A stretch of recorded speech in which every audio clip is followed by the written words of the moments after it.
అదైన తదుపరి పుణ్యాహవాచనం అంటే 3 కలశల్ని పెట్టి అందులో వరుణుణ్ణి, వాస్తు పురుషుణ్ణి, బ్రహ్మని ఆవాహన చేసి త్రివేణి సంగమంగా 3 చెంబుల్లోని నీళ్లు కలిపి మంత్రపూర్వకంగా మనల్ని అలాగే మన చుట్టుపక్కల ఉన్నటువంటి పరిసరాల్ని కూడా శుద్ధి చేయడం జరిగింది. దీన్ని స్వస్తి పుణ్యాహవాచనం అంటారు. ఈ పుణ్యాహవాచనం కార్యక్రమం అయిన తర్వాత స్వామివారి యొక్క కళ్యాణోత్సవం ప్రారంభమైంది. ముందుగా స్వామివారి యొక్క పాద ప్రక్షాళన చేసి స్వామివారికి రక్షాబంధన ధారణ అలాగే యజ్ఞోపవీత ధారణ చేశారు. ఇప్పుడు శుభముహూర్తానికి ముందుగా కన్యాదానం ఉంటుంది. కన్యాదానం అంటే అమ్మవార్లిద్దరినీ కూడా స్వామివారికి దానం చేయడం. కన్యని మనం వివాహాల్లో కూడా చేస్తూ ఉంటాం. మీకు ఇంతకుముందు చాలాసార్లు చెప్పడం జరిగింది. మనం మానవులు చేసుకునేదాన్ని వివాహం అంటారు, స్వామివారికి చేసేదాన్ని కళ్యాణం అంటారు. కళ్యాణానికి వివాహానికి చాలా తేడా ఉంది. కళ్యాణం అంటే లోకల్లో ఉన్నటువంటి ప్రజలందరికీ కూడా శుభం జరగాలి అని చేసేది కళ్యాణం. అందుకే లోక కళ్యాణం అంటారు. ఒక మాట ఉంది, లోక కళ్యాణార్థం అంటే వివాహం అనేది మన పిల్లలకు లేదా మన కుటుంబ సభ్యులకు చేసుకునేది. ఇది మన వరకు మాత్రమే పరిమితం అవుతుంది. మన చుట్టాలని, బంధువుల్ని, స్నేహితుల్ని అందరినీ కూడా పిలుచుకుంటాం. కానీ కళ్యాణం అనేది చాలా విశేషమైనటువంటిది. ఎక్కడైతే నిత్య కళ్యాణాలు, మాస కళ్యాణాలు జరుగుతాయో ఆ ప్రాంతం అంతా కూడా సుభిక్షంగా ఉంటుంది అని ఋషి వాక్యం. అంటే కళ్యాణం అంటే ఏంటంటే మన గ్రామాన్ని కానీ, మన రాష్ట్రాన్ని కానీ, మన దేశాన్ని కానీ కాపాడేటువంటి దేవతలు ఎవరైతే ఉంటారో, మన ప్రాంతాన్ని కాపాడేటువంటి దేవతలు, వాళ్ళకి మన కాలనీలో ఉన్నటువంటి దేవాలయాలు కావచ్చు, ఇతరత్ర దేవాలయాల్లో విశేషంగా చేస్తారు కళ్యాణం. ఇలా చేయడం ద్వారా ఆ ప్రాంత ప్రజలందరికీ కూడా ఎటువంటి కష్ట నష్టాలు లేకుండా ఆ దేవతలు చూస్తూ ఉంటారు.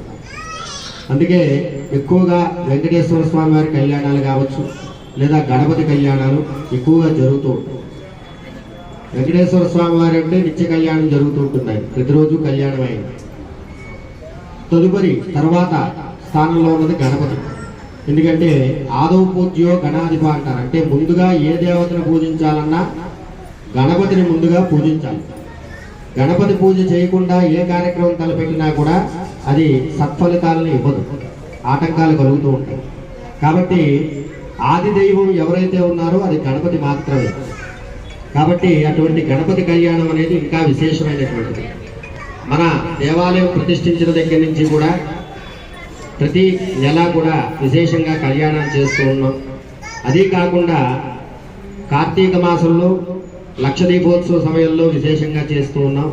అలాగే బ్రహ్మోత్సవ కార్యక్రమాల్లో విశేషంగా చేస్తూ ఉన్నాం. ఇదంతా కూడా మీ అందరి సహాయ సహకారాలతోటి, ఈ భక్తులు ఇచ్చేటువంటి విరాళాలతోటి ఈ దేవాలయం దినదినాభివృద్ధిని చెందుతూ ఉంది.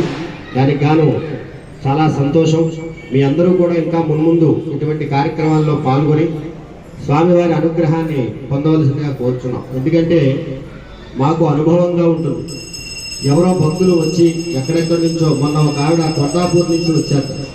ఏమండి ఇక్కడ మా చుట్టాలు ఉంటారు ఈ కాలనీలో, ఒకసారి వాళ్ళ ఇంట్లో ఫంక్షన్ అయితే వచ్చాం, వచ్చి ఇక్కడ ఏదో దేవాలయం ఉంది కదా అని చెప్పి దర్శనం చేసుకుందామని వచ్చి కోరుకున్నాం. వాళ్ళ అమ్మాయికి ఏదో ఉద్యోగం గురించి చాలా సంవత్సరాల నుంచి ఇబ్బంది పడుతుంది వాళ్ళ అమ్మాయి. ఇక్కడికి వచ్చి దండం పెట్టుకున్నాము.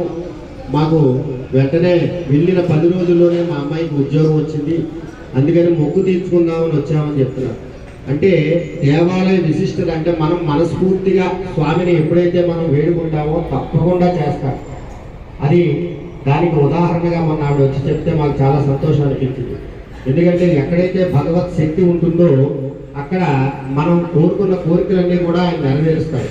భగవంతుడికి శక్తి రావాలి అంటే ఏం చేయాలంటే ఇలా ఉత్సవాలు చేస్తూ ఉండాలి. స్వామివారికి అభిషేకాలు, కళ్యాణాలు, ఇటువంటి పూజలన్నీ కూడా చేస్తూ ఉంటేనే అందులో శక్తి పెరుగుతుంది. ఇప్పుడు మనం సెల్ ఫోన్కి ఛార్జింగ్ పెట్టాలి అంటే ఒక వైర్ తీసుకొచ్చి పెడితేనే ఛార్జింగ్ అవుతుంది.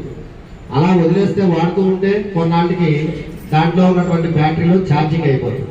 అలాగే భగవంతుడు కూడా శక్తి రావాలి అంటే ఏం చేయాలి? ఇటువంటి పూజాది కార్యక్రమాలన్నీ కూడా చేయాలి. చేస్తే